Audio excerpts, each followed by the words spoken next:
Hi everyone, welcome to the Whiteleyverse with me, Connor Whiteley, for another daily short story.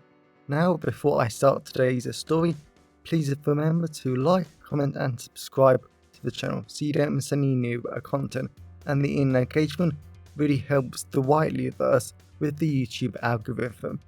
Also, if you want to buy this short story and any of my other fiction, then they're available from all major ebook retailers and at your local bookstore and local library if you requested, and you can order paperback copies from Amazon. Now, here's today's short story. I hope you enjoyed just as much as I did writing it. Homeless charity, love.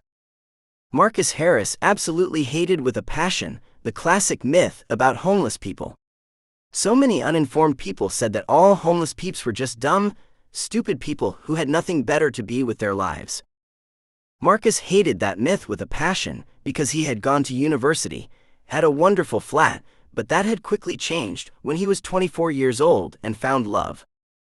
Ever since he was a young kid, Marcus had just known he was different. This difference was only made more and more extreme in secondary school, when all his friends had been talking about the hottest girls and celebrities, and Marcus couldn't see the point of any of it. He was much more interested in talking about the very hot footballers on the school's team. No one else cared. Marcus had always felt like something was extremely wrong with them, and according to his family, he was flat out insane. But when he went to university at the year of 18, he had slowly realized that he found men very hot. It didn't take him too long to find out he was gay. Very gay. In his final year, he had met a wonderful man called Robin. They made each other laugh, made love, and Marcus honestly wanted to spend the rest of his life with Robin. That wasn't going to happen. As Marcus sat on the freezing cold damp concrete under a railway bridge, with the smell of urine, poo, and rubbish filling the air, Marcus truly hated his family for what they did to him, because Marcus didn't have Robin, and he honestly thought his family was perfectly okay with gays. They seriously weren't. Robin had been punched, accused of corrupting their son, and Robin ran away. Marcus still felt just as dead inside now as he did a few months ago when it all happened. His soul was almost as cold and numb as his bum on the concrete. The sound of rain lashing down just made Marcus frown even more. He was cold, thirsty, and hungry, like he was most days recently. Marcus hated how his family had dragged him with a suitcase of some clothes, his laptop and phone, to their family car, and drove him towards a local conversion therapy center. Marcus didn't want to be conditioned, tortured, or drugged, but because it wasn't illegal in the UK, his family had every legal right to help their son correct himself.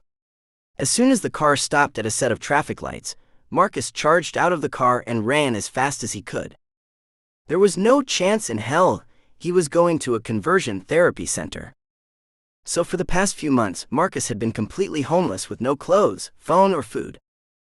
Thankfully, Marcus had learnt quickly about sitting in Canterbury High Street and begging, something that the police hated, for food. But so few people believed he was actually homeless. Then Marcus hated it even more when the one or two homeless pretenders were there, getting all the real food and money. Marcus had shouted at one of them more than once. As Marcus listened to the rain continue to lash down, he watched a little stream of rain ran into him, wet his pieces of cardboard he slept on, and Marcus just hated his life. Marcus had tried to get a sleeping bag before, but he needed money for that, something he didn't have. He had tried to get a job, but he didn't have a bank account, something he no longer had access to. Marcus had even tried working cash in hand, but that was illegal. With the rain pounding the railway bridge above him, Marcus truly believed his life was so pointless, silly, and he was just a burden on the entire world. He had considered suicide once or twice. With it being December, it wouldn't be difficult to die in the cold. But Marcus still had a silly little piece of hope keeping him going. He just wanted to see Robin one more time. Marcus couldn't forget how that amazing, hot, sexy guy made him laugh, smile, and feel like his true self, and not some pretender who had to pretend to be something he had known his entire life. His stomach roared in frustration, and Marcus just had to laugh. If someone looked at his clothes that hung on his bare-boned body and scarily thin frame, they never would have imagined he was once a footballer at his university, with great muscles, legs and a so-called killer ass according to some guys.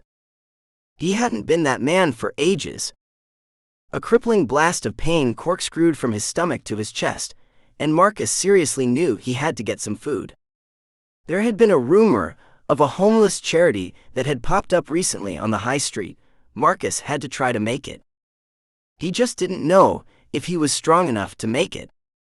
Robin Osam had always loved being gay. He loved men, their minds and their bodies as much as he could when he was younger, and he had definitely carved his way through the university's gay community before he graduated. As Robin stood behind a large buffet counter filled with hot metal trays of soup, bread, and full-fat cream, he was filled with such delight that he could finally do what he loved, besides for men. Ever since he was young, and came out at age 16, he had heard horrific stories about gay kids being thrown out of their houses, abandoned by their families, and forced to live on the cold streets. So the moment he knew that he was perfectly safe in his own, Robin had volunteered and tried to do as much as he could to help others. He didn't care at all if the homeless person was gay, straight, whatever. He only cared about helping them. Robin smiled at some of the old military veterans who were helping themselves to some of the full-fat cream. It just might help them last a little longer on the streets. And everyone else who sat carefully on the 3 long rows of tables and benches in the little shop he had bought. Robin had always wanted to open his own soup kitchen, and finally, after going on some quiz programs and doing extremely well, he had enough money to open this kitchen on Canterbury High Street, and thankfully more and more donations kept pouring in each and every day. And Robin was still delighted that whenever members of the public came in to give their donations, they were surprised by the rather pleasant smell of the kitchen. Robin had made sure not to overdo the sweet scents of oranges, cedarwood, and caramel that was sprayed in the kitchen, because he still wanted there to be hints of the body odor of the homeless people, but he didn't want the kitchen to smell awful. It was just right for everyone. The sound of the homeless people talking, quietly singing, and exchanging tips for surviving made Robin happier than he felt like he deserved. He had built his place to help people, and thankfully he was doing that. "Yo, boss man," Robin's sister Fanny said as she came up and stood next to him. Robin was about to speak, but sharp pain radiated from his jaw, from an old injury. Robin massaged the area for a moment, and like every time, he just wondered whatever happened to the love of his life. Marcus had been such a sweet, innocent guy. Robin should have stayed, fought, and tried to protect him. But when Marcus's father fractured Robin's jaw, he just knew he had to get out of there. Now he wished he hadn't. "Still playing up RO?" Fanny asked. Robin smiled at a veteran who gestured to the bread.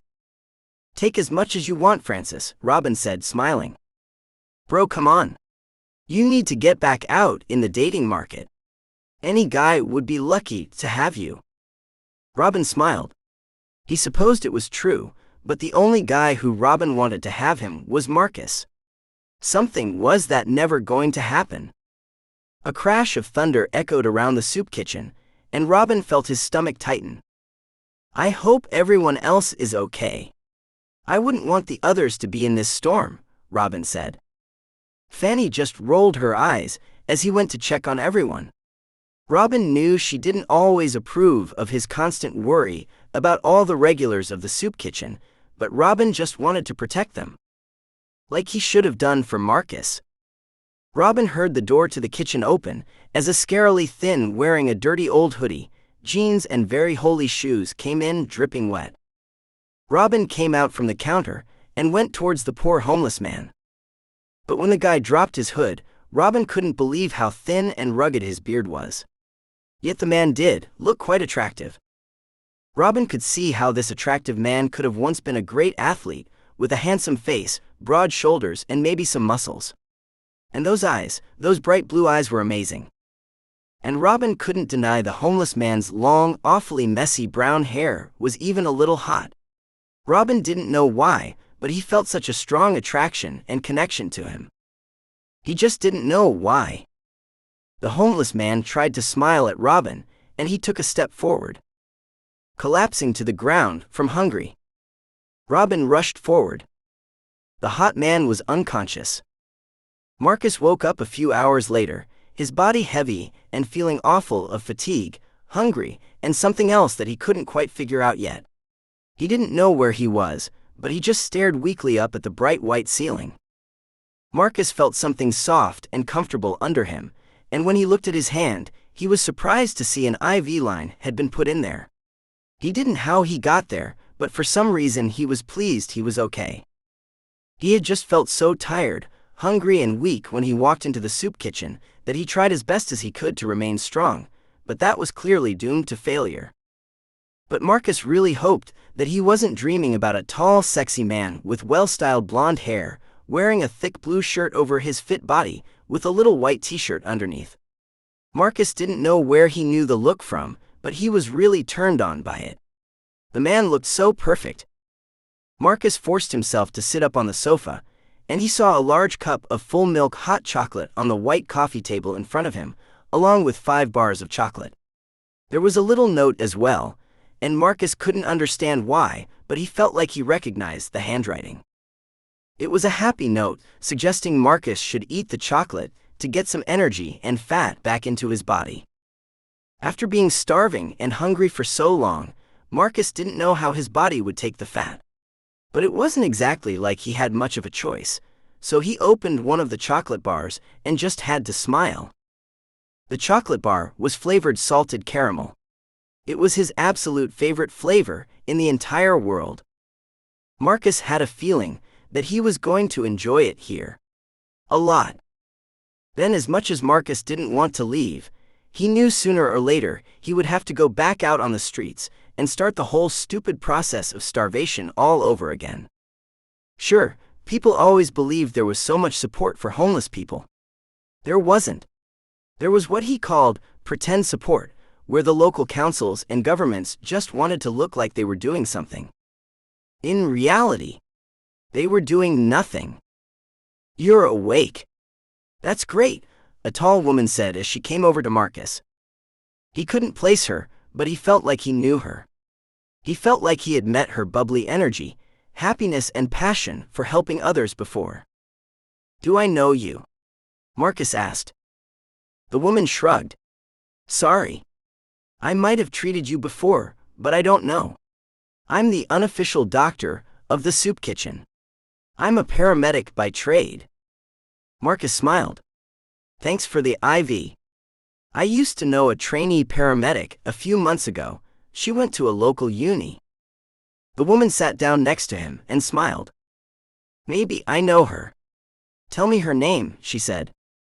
Marcus's eyebrows rose.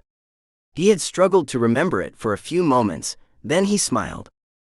"Fanny Osam," Marcus said. "Do you know her?" The woman looked shocked. Then she looked Marcus up and down like she was inspecting him. He remembered a woman doing that before. "Are you her?" Marcus asked. "And are you Marcus?" she asked. Marcus smiled and started laughing. He didn't know how to react to all this good news. He was finally getting a chance to see this great, wonderful woman again. A woman who wanted to give the world so much love, medical help, and passion. But where was Robin? Marcus gently took her hands, but he quickly realized how strange it felt. His hands were basically skin and bone at his point, unlike hers. "Robin?" Marcus asked. Fanny smiled briefly and pointed to the chocolate. "I'll go and get him if you want. I would just eat and drink all the chocolate," she said. Marcus felt his hands turn sweaty and hot. He was actually going to see the love of his life again. He didn't know how to take it. He nodded. Fanny quickly went over to get her brother. Marcus couldn't believe this was happening, and that just made him more and more excited. Robin forced himself not to hiss in pain, as he felt his stomach tighten more and more, as he wondered if the hot guy upstairs on his sofa was going to be okay. He was so hot and beautiful and wonderful, even in his condition, that Robin seriously wanted him to be okay. Even though he had literally just met him, Robin felt so connected and in lust over him. Robin had made sure he was comfortable, okay, and had all the needed medical stuff that he needed to survive. He had even given the hot man some high-calorie paste, and that was normally sent out to Africa to give to starving children there. That was how bad the hot man was. Robin heard the light footsteps of Fanny walk up to him as he continued to stand at the counter with new piping hot containers of soup, cream, and bread for the evening crowd of homeless people. Sadly, because all of the rain earlier, the temperature had dropped, so it was mostly ice now. He just hoped that no one was injured. "Oh," Fanny said, concerned. "What is it? Is the man dead?" Robin asked. Fanny weakly smiled.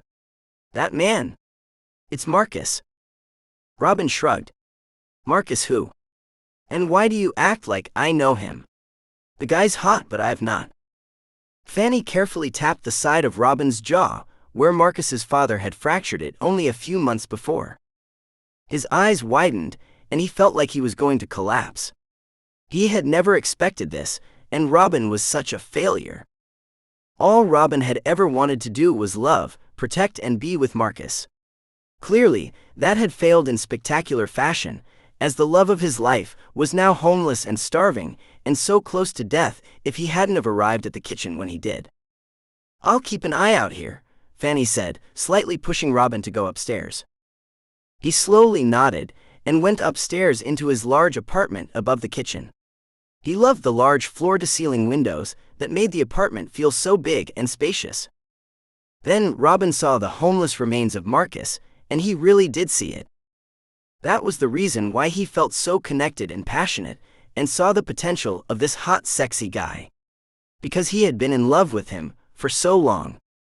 Robin went over to the sofa and sat carefully next to Marcus, who looked like he was going to be sick after eating all the chocolate. Robin just wrapped his arms round him. "I'm sorry," Robin said, fighting back the tears. He was expecting himself to feel happiness or relief that he was finally reunited with his love, but in that moment he only felt crippling guilt. Marcus wrapped his arms around Robin, and Robin had to admit it felt so strange having someone this thin love you. Then Marcus's little fingers raised Robin's chin, and Robin just loved staring into those amazing dark blue eyes. This was definitely Marcus, the man he loved. Marcus slowly ran his fingers up Robin's jaw. Robin hissed and pulled away slightly. "I'm sorry." "What's wrong?" Marcus asked. Robin honestly didn't know how to tell his love this, but he was just going to have to. "I never wanted to leave you that day. I never wanted this to happen to you. Your father fractured my jaw, so I ran," Robin said. Marcus took a large sigh, and Robin felt him wrap his hand around the back of his neck. Marcus pulled him close and kissed him. Robin hadn't felt another man's lips for so long. They felt amazing. "I don't care about the past," Marcus said. "My ex-family were dicks. But what happens now?" Robin wondered for a moment if he was talking about any hints of getting back together, but as he sat there savoring the surprising softness of Marcus's lips, it was like they had never been apart. But Robin sadly knew that he wasn't talking as a potential boyfriend. He was talking as a homeless person. Robin hated having this conversation with any homeless person. The conversation that made the soup kitchen seem so pointless. Because the soup kitchen wasn't a large enough charity yet, they didn't have any bedrooms or outreach programs to help the homeless people get work and build new lives. So at the end of every day, Robin had to send them back out into the cold. It seemed so pointless, but that was how the UK local governments worked. They didn't care about homelessness, so there were barely any grants to apply for to get some extra money to help set up these programs. But Marcus wasn't just a homeless person. Robin gently ran his fingers through Marcus's hair and kissed him again and again. "I love you, Marcus," he said. "And I never want to be apart from you again. Will you stay with me?" Marcus looked around, laughed, and kissed Robin harder than he ever had before. And Robin loved it. A few months later, Marcus was laying again on the amazing softness of Robin's sofa with his head resting on Robin's lap, as they talked, laughed, and made up for a lot of lost time. Marcus loved the wonderful smell of the herbs, freshly baked breads, and warming soup that he had made today. And after teaching some life skill classes to some other homeless people, Marcus just felt amazing. He was thankfully back to his normal weight, and Marcus loved it how Robin would explore his body at night. Most of the time, Robin was just in so much lust, Marcus didn't know what Robin was doing. But for Marcus, having Robin exploring him so much just felt so strange after being so skinny for so long. But it made him feel the best he had ever felt. He loved it. As Robin spoke about his plans for the future, and got Marcus's ideas on it as they were both co-owners, with Fanny as the official part-time paramedic of the soup kitchen, Marcus kept playing with the large engagement ring on his finger, and he couldn't admit how much he loved these nights.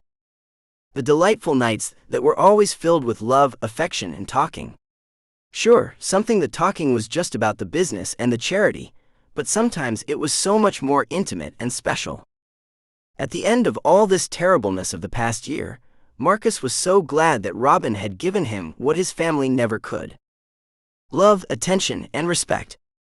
And as Marcus looked more and more forward to the wedding next year, Marcus vowed to help and protect every single homeless person who walked through their doors.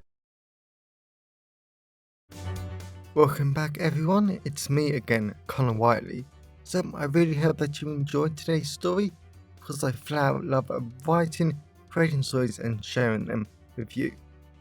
If you really enjoyed today's story, then please remember to like, comment and subscribe to the channel so you don't miss any new content, and the engagement really helps the Whiteleyverse with the YouTube algorithms.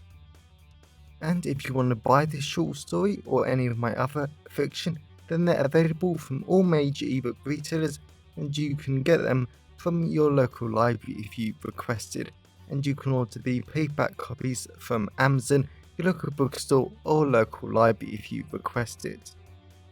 Lastly, if you want to support the channel on a one-off basis, then you can now buy me a coffee at buymeacoffee.com/Connor Whiteley.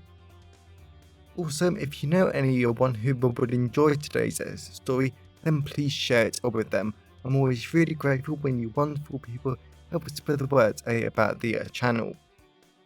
So, thanks for watching the Whiteleyverse, and I'll see you again soon. Have a great day, everyone.